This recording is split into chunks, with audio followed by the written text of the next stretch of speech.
สบายดีเนาะวันนี้อาจจะมานำพาพ่อน้องแก้บทโจทย์คือข้อนี้เนาะเพิ่นว่าจงสหค่าของ k ซึ่งว่าพหุพจน์ x กำลัง3บวกให้ k x กำลัง2บวกให้3 x บวกให้ 10k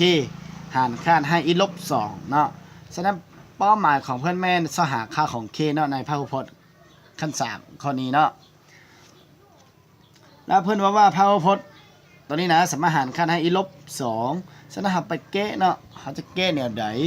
มันจะสามารถสหค่าของ k ได้เนาะฉะนั้นพ่อน้องสามารถติดตามได้เลยเนาะเกเลยเด้อวางก็ทำไปนอกก็ต้องวางก่อน p อีกนี้เท่ากับ x กำลัง3บวกให้ k x กำลัง2บวกให้3 x แล้วก็บวกให้ 10k เนาะแล้วก็บวกให้ 10k แล้วเราไปสหค่าของ k ได้ก็ต่อเมื่อ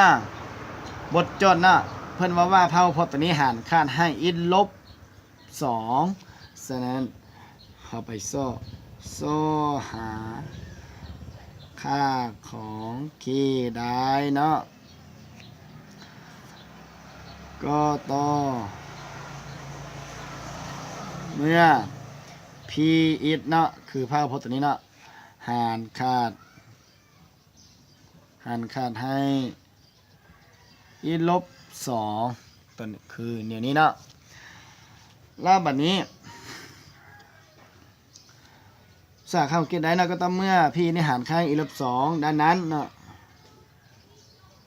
ด้านนั้นเราจะได้เลยเนาะด้านนั้นเราจะได้เลย p ของ2นี้เท่ากับ0เลยเนาะดังนั้นเมื่อ p ได้หารค่าให้ x ลบ2แล้ว p ของ2นี้ต้องเท่ากับ0เนาะถ้าว่าบ่เท่า0นี่บ่สามารถสหค่าของ k ได้เนาะและถ้ามีมาดินะมี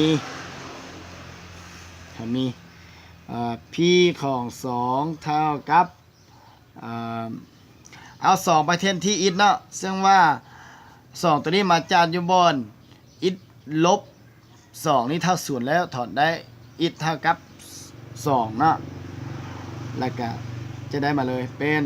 2กำลัง3บวกให้ k คูณให้2กำลัง2เอา2ไปแทนที่ x เนาะแล้วก็บวกให้3คูณให้2บวกให้10คูณให้ k เนาะแล้วตัวนี้จะเท่ากับ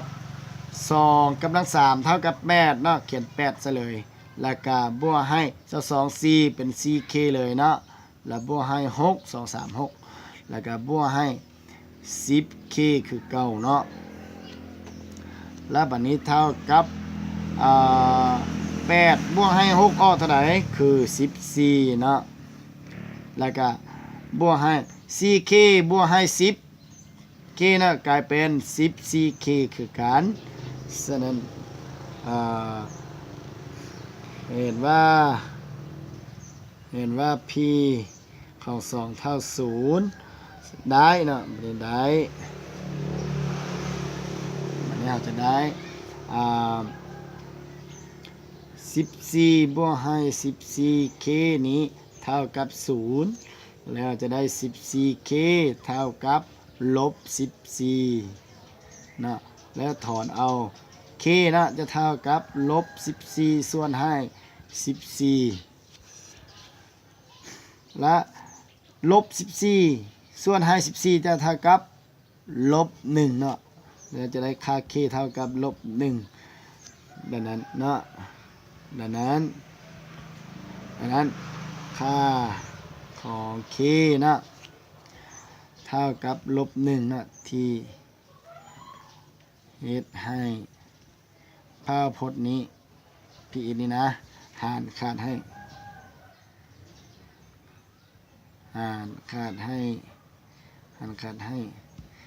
นี่ลบ2เนาะข้อนี้จะเพียงแต่สำนี้เนาะง่ายๆคือเท่านี้เนาะฉะนั้นน้องใดเนาะมีปัญหาเกี่ยวกับการแกะมีปัญหาเนาะเกี่ยวกับการแกะเลขเนาะสมพรบ่พหุพจน์หรือก็เลขประเภทใดก็แล้วแต่เนาะสามารถ ติดต่อแล้วก็ติดตามได้ติดตามได้อาจารย์ตามอาจารย์เลยเนาะแล้วจะมีวิธีแก้ง่ายๆคือแบบนี้เนาะนี่ง่ายที่สุดเลยเนาะอันนี้คือการแก้ที่ง่ายที่สุดเลยส่วนหลายเนาะม.5 กับม.6 เนาะเพิ่นจะบ่เข้าใจแก้เนาะฉะนั้นพี่น้องสามารถมาติดตามอาจารย์แก้ได้เนาะทุกๆเทื่อเลยเนาะหรือว่ากดติดตามได้เลยเนาะ